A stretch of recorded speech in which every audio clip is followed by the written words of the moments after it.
Who should be plugging the deficit, benefit claimants or billionaires? Yeah, this is very frustrating for me. I've been screaming for 5 years that this is going to happen, that this situation will get worse and worse and worse, which it has been doing. I was betting on it for 10 years before that. For people who don't know who I am, I was Citibank's #1 trader in the world in 2011. I got paid millions of pounds because I bet that our economy would collapse because we wouldn't deal with growing inequality. I quit that job in 2014 to try and stop that inequality from growing. I was doing that in private until the beginning of COVID, when it became clear that inequality would increase enormously. Does anyone know what the total government deficit is since the beginning of COVID? It's £1 trillion now, which is £20,000 for every single adult in the country. So if every single one of you is not £20,000 cash richer, someone else has your money. Is that the debt or the deficit? It's the increase in the debt, which is the deficit. Right, yeah. Does anyone know who has that £1 trillion? I think you might be about to tell us. It is the richest people in the country. It is the richest people in the country. Now, I'm going to ask you a question. If we pause the economy and give £1 trillion, £20,000 for every adult in this room and the rest of the country to the richest people in the country, and then unpause the economy, what do you think will happen to living standards for ordinary people? They will collapse. This is a problem of growing wealth inequality. The extremely rapid growth of wealth of the richest people in the country. The average billionaire increased their wealth by £630 million in the first year alone of COVID. When you say it's all the wealthy people, isn't it things like the Canadian pension funds and all that sort of thing? It's the wealthiest individuals in the country. It's multimillionaires and billionaires. These are the guys... But also massive pension funds from abroad. And here. And who are the overwhelming owners of those pension funds? The richest people in the country. Listen, these men and women are not £20,000 richer. I don't know if they're the richest people in the country, but OK. Who here's £20,000 cash rich than before COVID? I'll tell you who probably is. Every single person on this panel, OK? No. The richest people in the country are getting richer. Hang on, don't include us in all this. I don't know if you've seen the way the BBC works, but they're not exactly raising salaries by that much. All I'm going to say, this growth in wealth inequality, it is going to keep the middle class and the working class poor. It is going to gut government services, and that is the people in this room. Their kids, their grandkids will be poor, you've obviously... because we are not dealing with wealth inequality. As you rightly say, you spent a lot of time thinking about this.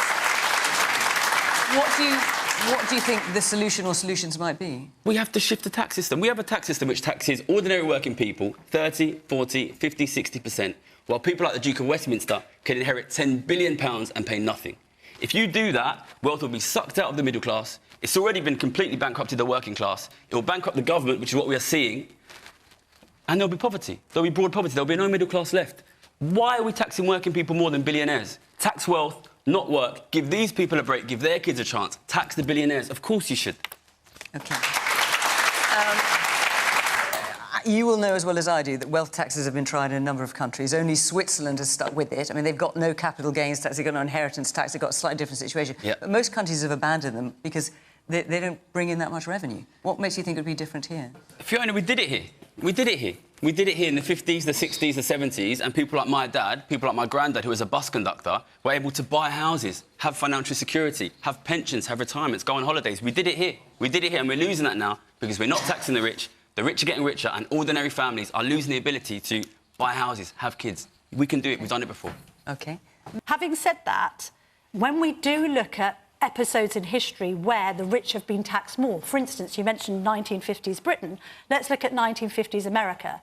Back in 1950s America, the top rate of tax was a staggering 91%. However, unemployment shot up to 8%, and there were 4 recessions in that period. So I think the man here raised a point about capital flight. We need to make a decision as to whether we want millionaires' cash to go into the exchequer or not. I appreciate that millionaires and billionaires do have a habit, seemingly, of avoiding quite a lot of tax. But let's use the example of Sir Jim Ratcliffe, OK, the owner of Ineos. Before he moved to Monaco in 2020, he was adding hundreds of millions to HMRC. Now he's contributing nothing because he's a classic example of, if the tax take gets too high, then unfortunately contributions go down because the rich can afford to move elsewhere and avoid it. And that's not progress. Can I ask you a quick question on that? Do you think that China would allow somebody to own billions and billions and billions of pounds of Chinese assets and then move to Monaco and not pay tax on those assets? I have no idea what the policy would be in China, but then lots of billionaires in China are reliant on slave labour, so it's probably not the best example. Listen, we have given the literal assets of this country to very, very, very wealthy people. and we have created a tax system that makes it voluntary for them to pay tax. If you do that, ordinary people will get poorer and poorer and poorer every year, and millionaires and billionaires will get richer and richer every year, and ordinary people will not be able to buy homes and have family. But Gary, and you're I'm not just saying that, I bet on that. rich don't pay tax in the UK, are you? The tax burden is falling on working people. Working people pay rates on much higher levels. But you also agree, I appreciate that working people are paying tax. Everyone's paying tax. Is anyone who's working not paying tax? The rich do pay their taxes. You're saying that you think they should pay more tax on their wealth? And are you differentiating between wealth or inheritance? Wealth. They should pay tax on their wealth. If you don't tax these people on their wealth, they will squeeze everybody out. And the European examples where that's been tried, France, Norway, etc., where they've had to scrap those schemes because, A, they're too much to administrate, and B, they don't get enough revenue in. What's your response to that? Because it's not as if European nations haven't tried this. They've tried it, and unfortunately, it's failed. Yeah, whenever people suggest this to me, I always think of the Conservative second home stamp duty tax. Do you remember that? Yeah, but do you want to answer that question? Yeah, I'm answering it now. OK. Yeah, I'm answering it now. What do you think we would do differently that the European countries have not done? When the second home stamp duty tax was brought in, I was very surprised because I didn't think the Conservatives would tax rich people. I looked into it. There was an exemption for people who bought 7 or more homes at once. And then Jeremy Hunt went and bought 7 homes. Listen, I understand it is difficult to tax rich people because politicians are rich people and they're funded by rich people and they put loopholes in the system that mean rich people don't pay them, and it ends up being paid by working people. That doesn't mean we don't do it. OK, I'm not sure that's answered the question. And I've no idea if Jeremy Hunt did buy 7 homes incidentally, but, you know... I've got to be honest, I don't know how to negotiate with Donald Trump. I've never had to do it before. I'm quite glad. Good luck. I think it'll be probably quite difficult. We don't run a significant trade surplus with the US. I don't think it's in the US's interest to tariff us. I don't think it's going to work to improve living standards of American people. I think we should look very closely at what happens to America in the next few years because the economy here will keep getting worse. And there's basically 2 voices in the room about how we fix the economy, which is me and my lot saying tax the rich, and there's Trump and his lot saying the problem is foreigners, the problem is immigrants. So I would advise people in the room to look very carefully at what happens to American living standards in the next 3 or 4 years, because that could happen here if you vote the wrong way in the next election.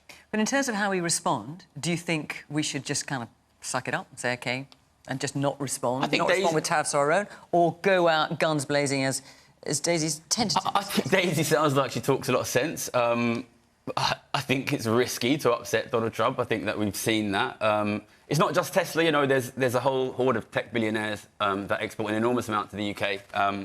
You know, the Amazons, all of these enormous tech companies, Facebook. We could look into how much money we're sending there. We could look into building UK alternatives. But like I say, I've never had to negotiate with Donald Trump or Elon Musk, and my best wishes to Darren. All right. First of all, thank you. Thank you to Shay and thank you to the lady at the front. As somebody who's had difficulties with mental health and I've written about them, it's not always easy to come out and say there's still a taboo about these things. So it's important that you talk about them. I think we need to talk about the unbelievably hostile circumstances young people face with regards to their economic futures. More and more and more young people growing up in poverty. But even aside from that, we've got people with jobs in London who are homeless. So that means if you're a young person, you know that even if you get an ordinary job, it's not going to be enough to buy a home. It's not going to be enough to have a family. So just doing the right thing, working and getting a job, it doesn't even guarantee you can feed your kids. You know, we have to look at this. And then obviously, if you're a young person, you're thinking, well, if I don't get the best grades and I don't get to the best university, then I'm not even going to be able to have a family. You know, what kind of world have we made here? You know, we need to look at we always look at the individual. This person has a mental health problem. This person has a mental health problem. It doesn't come out of nowhere. These people don't just suddenly get sick. My dad worked for the post office and he had a family and he bought a house and he has a retirement, he has a pension. Kids can't get that. Kids can't get that. Unless they make millions of pounds, they can't even have a family. It's ridiculous, you know. It's not just a problem for individuals, it's a societal problem. Oh. We need to make sure young people have economic opportunity. Do you want to have the last word, Chair? I'm going to take another question, but let's...